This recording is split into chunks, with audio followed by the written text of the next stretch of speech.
My fellow Michigan football fans, I come to you today asking for your prediction. Michigan at Indiana tomorrow in Bloomington. Predict the score. Okay, you see the predict the score up there? Michigan, Indiana, whoop, right there. Comment it below. And if you do, you're the first one to predict the score. Gotta tell me which team wins, of course. I'm gonna give you $25 via Venmo. I'll Venmo you $25 if you do it. So go on. I'll pin this comment right below the video. We've got a great Michigan football report coming up. It's Michigan football snap count. See who got in the game and made an impact against Michigan State. Coming up right now.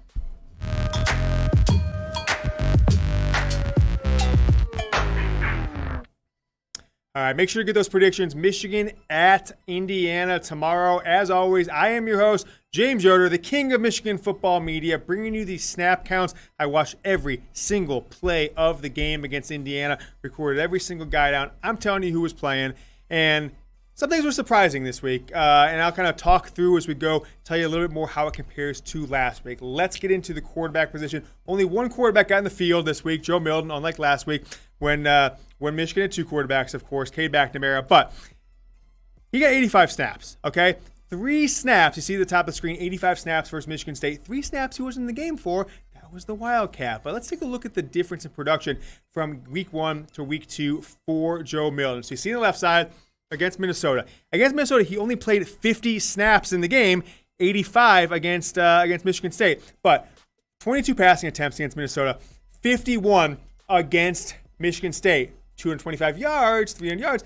A lot more productive yards against Minnesota, that's for sure. 10 yards per attempt, 5.9. 1 touchdown against Minnesota, none against Michigan State. No interceptions yet, but funny to note, across the bottom of the screen, not funny, just interesting, I think at least, his 51 passes, the 5th most passing attempts in Michigan football history. That is wild to think about. So the 85 snaps for Milton, 5th most, the 85 snaps, 51 of them, he passed the ball in the game, 32 completions. For a little context, most attempts in Michigan football history, Tom Brady, his first year as a starter, 1998, 56 attempts against Ohio State, 375 yards. A lot of John Navarre, 03 against Oregon. Chad Henne, 2004 against Ohio State as a true freshman. Scott Dreisbach as a redshirt freshman in 1995 against Virginia. And 2020 against Joe Milton, 2020 against Michigan State is number 5. Surprisingly, 4 of those top 5 were in losses. I wish Michigan would be with the times a little bit. If you look at probably Ohio State, Clemson, Alabama, Oregon, I would bet their most passing attempts in school history, most of their schools are in wins because they pass the ball to win, not to come back. So that is the word on Joe Milton, 5th most passing attempts in his second start in Michigan football history. Before we get into the rest of the question, I want to know, because our advertisers are asking us, YouTube doesn't give us that great of information, so I'm going to have you guys provide the information to our partners. How old are you? Go ahead below, comment. I don't need any long thing. Just put a number between, 5 years old and 103, whatever it is, but please be accurate. Don't put some crazy number like 69 or 420. Just let me know how old you are. Trying to make sure that we're reaching the audience that some people want to see. I don't care how old are you. You can keep watching always, but I just need to know how old you are. It'll help us out a lot. Type it in the comments below. Let's take a look at the running backs against Michigan State. Zach Charbonnet led the way with 34 snaps, but he was only in on 7 snaps as the running back in the play, only in 7 of those 34 snaps when Michigan ran the ball. Isn't that surprising for the guy supposed to be your starting running back? And by the way, I said this in the postgame show, after that 70-yard run against Minnesota on the second series of the game, his first carry, he said, I think 9 carries for 8 yards or something crazy like that. Since then, I should have pulled up that stat, but he's had almost no production. They're putting him in mostly as a pass blocker. Chris Evans, 23 snaps. Hassan Haskins, I think your best running back right now, 17. Blake Corum shows the speed of the edge, something Michigan hasn't had from a running back position in a while, only 16 snaps. They're spreading the snaps around a lot. I don't know if that's the best thing long term, but I want to ask you guys this question. Who will lead Michigan in rushing yards versus Indiana? Michigan had a really good game on the ground against Minnesota. Not a really good game against Michigan State where they were forced to throw the ball. They really thrown a lot of short stuff throughout the entire game. So answer below. Zach Charbonnet, type ZC. Hassan Haskins, HH. Chris Evans, CE. And if you think it's going to be Blake Corum in the most rushing yards against Indiana tomorrow, type in BC. So the running backs, it's a peculiar position, okay? Why is it peculiar? you never really see teams, unless they're blowing people out, which Michigan kind of did against Minnesota, but I wouldn't call it a true blowout because the game still had opportunities for Minnesota to get into it. You never see teams really give 4 running backs near equal carries, near equal attempts and snaps, and that's what Michigan seems to trying to do. And I'm okay with it, but it's also meant that no one's got a rhythm. No one's certainly stepped up as the man, and the production of the running game really just went off a cliff when faced with an adequate defense. We saw the defense that Minnesota really was, in their second game against Maryland, and Maryland sliced through them like Swiss cheese or whatever the line is. They had holes in the defense like Swiss cheese. I'm not that impressed with Michigan's performance against Minnesota anymore. We'll see if the Golden Gophers turn it around. But the running back position, I wish they just get one guy 100 carries or 100 yards and give everybody else, 5-6 carries or a couple passing attempts. I don't think giving 4 guys 5 carries or 4 guys 3-4 carries is a great path to get any consistency on offense. You saw the promotion all week. They extended it for a week to help you overcome the sorrows of Michigan losing to Michigan State. BetUS, I put all my bets on there every week. If you follow me on Twitter like you should, at James Yoder, you will know all my bets, college football, NFL, usually about an hour before kickoff, unless I forget or unless I'm depressed and don't want to bet like last weekend because Michigan lost to Michigan State. Go get started, chatsports.com/GoBlue. Type the exact URL in, no messing it up. Use that promo code GoBlue when you deposit. 125% deposit bonus. Quick math. Put in 100, you get an extra 125. Put in 200, extra 250, and up from there. And if you get it going, deposit by Saturday, end of day, we'll give you to midnight. They're letting us give you a free Michigan football jersey, Jordan brand. So once you get started, sign up and deposit. Go blue at chatsports.com. Email us. Say, hey, I got started with BetUS. We'll get your information, your account number, size, mailing address, and get it shipped out to you. Get hooked up. Awesome deposit bonus from BetUS. Awesome jersey from us at the Michigan Football Report. Let's take a look at the wide receivers. They're certainly not playing as it's a tale of 2 games, right? Wide receivers look great in game 1. Wide receivers look crap in game 2. Still some drops. Ronnie Bell, Mike Sainristil, A.J. Henning. I didn't really see a lot of A.J. Henning last week. 62 snaps for Ronnie Bell, 48 for Mike Sainristil, 46 for Giles Jackson, 37 for Cornelius Johnson, and 34 for Roman Wilson. I kind of think, guys, that Roman Wilson might be your best wide receiver right now. I'm just saying, but that is what I think from what I see out there. He's not dropping balls. He's getting open, and when the ball's thrown to him, he's catching it. Ronnie Bell, old reliable. Mike Sainristil, they're giving him a lot of snaps. I wish Giles Jackson would do a little more. He seems to have been inconsistent so far. And Cornelius Johnson, I don't really notice him on the field yet. I'll just say that. I haven't really noticed him. I don't go, ooh, here's number 6 by any means. So this wide receiver core is a work in progress. Joe Milton looked a lot less confident with them in the second week against Minnesota. How about tight ends and fullbacks? Eric All leading the way. Despite the return of Nick Eubanks, he got 28 snaps. Ben Mason is kind of a hybrid tight end. They list him at sometimes fullback. 22 snaps, had a couple whiff blocks throughout the game, one really important one on the first drive or two. And Luke Schoonmaker with 6. Eubanks returned to the lineup. Eric All seems to be your starter, but All has got to stop dropping the ball. Eric All, you cannot drop the ball anymore because I think there's at least 3 blatant drops on the season for the sophomore tight end, Eric All. Follow me on Twitter. Game day, I am just a boatload of fun. I'll put the highlights on there. I'll make all kinds of funny comments, some at the expense of Michigan, some at the expense of other teams. When Michigan's playing good, it's a lot of fun. When Michigan's playing bad, they're going to hear about from me. But if you're on Twitter, follow me at James Yoder. If you're not on Twitter, make me the reason you jump on because I'm probably the best Michigan football tweeter all time, as voted by my mom. Next up, offensive line. This is where it gets juicy. If you saw the show yesterday, the Michigan Football Rumor Show, second story in the offensive line. If you didn't, go back and watch it. I'm going to put it in the comments below. I'll put it in the description, or just go to our page, look at yesterday's video. Hayes, Filiaga, Vestardis, Stuber, all were there, 88 snaps. Jalen Mayfield, 72. But how about Carson Barnhart? Okay, 16 snaps. That's the difference between 88 and 72. Mayfield left the game hurt. We're hearing Ryan Hayes is hurt. So, the story in the offensive line. Stuber and Hayes have been hurt. Okay? I'm sorry, it should be Mayfield and Hayes. My bad, that's all good. My apologies. Is Mayfield and Hayes hurt?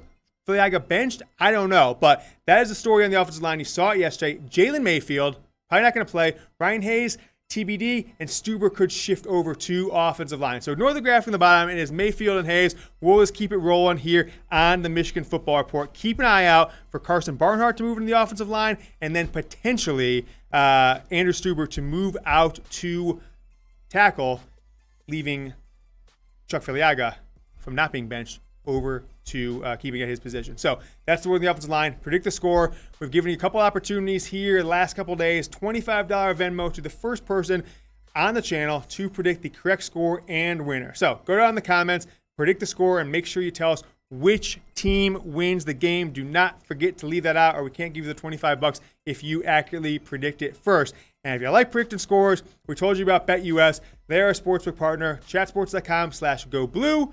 Make sure you use that promo code GoBlue. And once you do, make your first deposit. Email us. Make sure you get done by Saturday. You don't have to send the email on Saturday. You can send it Sunday if you want, but you got to do the transaction. You got to get it going on Saturday. GoBlue at chatsports.com. Jordan brand jersey, your size, whatever you want, shipped out to you from us to you in your mailbox. GoBlue at chatsports.com. Let us know that you got started and that you're here to redeem it. Defensive depth chart or defensive snap count. Defensive line. Aiden Hutchinson, Cody Pay, obvious guys. They're getting a lot of snaps. On the inside, it got a little change this week. Carlo Kemp is kind of the mainstay right now. But Chris Hinton, he's kind of the forgotten man. Has he done anything this year? I'm not even joking here. Like, they keep rolling him out in front of the media. They keep putting him out there. And everyone keeps seeming to think that he's going to be this 5-star defensive tackle. This is November 6th of his second year in college. And he's kind of been productionless is the best way I can put it. Hutchinson and Pay got no pass rush. I think the Michigan defensive line was really, really outperformed by the Michigan State offensive line, especially when they're getting the ball out early. They made no impact on the game. Guys who also made an impact. Donovan Jeter scored a touchdown against Minnesota, 27 snaps against Michigan State. Julius Welchoff, 17 snaps against Michigan State. Taylor Upshaw, Luigi Louvain got a couple snaps in there, but it was a pretty tight rotation of the 4 starters you saw there, and Jeter got in a little bit. Chris Hinton is just not producing, right? So I think they should give Donovan Jeter more attempts. One note you see at the bottom of the screen there, where's Mozzie Smith? Hinton and Smith were supposed to be the answer this year. They're supposed to be the 2 guys in the middle for the next 2 or 3 seasons, guaranteed your big-time defensive lineman in the interior to just get some big push, and neither one of them has done anything. Mozzie Smith not even playing anymore for Michigan. 1 snap against Minnesota, 0 snaps against Michigan State. Let me know this question. This would be a fun one. What year did you attend your first Michigan game? So what was the season? What was the year? If you want to add some more, what game it was, how old you are, who you went with, that's fine. But I just find these things interesting because if Michigan's going to lose a game, I want you guys to have the opportunity to tell your story as Michigan fans. I think my first one was 1987. It's the week before, maybe 88. I can't remember. My dad and I have gone back and forth on this. Nobody can remember. It was either 86, 87. It was a week before the Ohio State game. Michigan clinched the Big Ten. I believe it was against Indiana. But 87, 88 season, I was a wee boy. But I think I've gone to at least one game in every single year since then. Outside of maybe 2 seasons, I didn't go to a game since that year. So go ahead, go down in the comments. Let me know the year you attended your first Michigan game. Linebackers up next. Josh Ross, not hurt. 71 snaps. But Cam McGrone came out of the game, and he was replaced by Adam Shibley. Who the f*** is Adam Shibley? I told you about it on the show a little bit yesterday, but 4th-year player, got some snaps in special teams last year. Out of the best program in the state of Ohio, St. Ignatius, but he may be your starter on Saturday, tomorrow, against Indiana for Cam McGrone. Michael Barrett got hurt. He was replaced by Anthony Solomon. He might be your starter against Michigan State. So you got Shibley and you got Solomon, who got in for 16 snaps in backup of Michael Barrett. I think this is a problem, okay? Why do I think it's a problem? You are relying on a 4th-year walk-on and a 2nd-year guy who hasn't got really any production, any snaps at all. I feel like there's a gap here of 3rd and 4th-year players who should be making an impact as backups that Michigan is missing right now. So if it's Solomon, if it's Adam Shibley against Indiana tomorrow, I think that is bad news, especially when you consider the secondary, which we'll talk about here in a second. Before we do, I'm going to make sure to remind you guys, have to remind you every show because it's worked well. When I ask you to subscribe, You guys do subscribe, so thank you so much for it. The more subscribers we get, the more views we get, the more videos we can do. It's a cycle here. So please subscribe if you haven't. There's no cost to it, and every time we have a video, we go into youtube.com. It should show somewhere in the homepage. You still have the option. We don't force you to watch them, but it'll be there. You can choose to watch it. But subscriptions help. It allows us to grow the channel, grow the shows, and have more Michigan football news. Cornerbacks. Oh, I'm going to faint. Give me some water. Give me some water here. These guys have had a bad week, okay? Gemon Green played all 75 snaps on defense, but Vincent Grey got benched. Jalen Perry came in, and he was okay, but he didn't play well at all, in my opinion. And so here's my thoughts on the cornerbacks. Bad recruiting. Bad recruiting has led to this. You have multiple classes. You've got Benjamin St. Juste who should be playing in this team. You've got guys who have transferred like Spider Sims down to Georgia Tech. You've got misses, and you've got 2 true freshmen that haven't come in and made an impact at all yet in Green Warren and Andre Seldon. So this is a problem. With Ohio State going to the best passing attack in the country, arguably, in my opinion, I think they are the best passing attack in the country, you can't have 3 cornerbacks rotating in that can't stop Michigan State. A true freshman from Michigan State went for 200 yards receiving, 8 catches, like 196, 8 catches, and a touchdown. Burned Gemon Green, and if he didn't catch the ball, him and Vincent Grey were getting pass interference penalty. It is going to be an absolute bloodbath against Ohio State, maybe Penn State, unless they make some changes. And those changes could come up here. We'll look at the safeties now. Hawkins and Daxton Hill were on the field the entire game against Michigan State, 75 snaps. But I think they have to move Daxton Hill to cornerback at this point. I don't think there's any other option.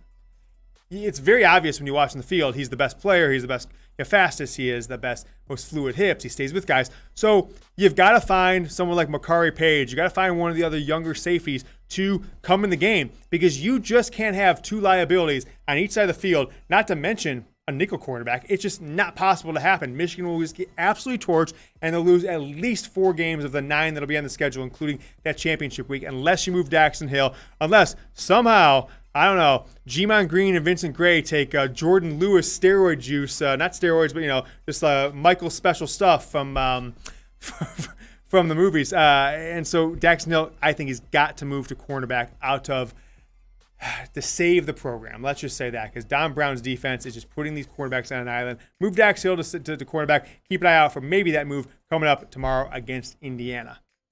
Make sure to subscribe to the Michigan Football Report by clicking this button. Thank you for watching, and thank you for allowing me to annoy you. Just click it. I'm always going to ask, but as long as we keep growing, I'll keep asking you guys. It's no big deal. I've got a couple more videos for you. I referenced yesterday's show, the rumors rounding up on offensive line and linebackers right here. Another Michigan Football Report for you right here.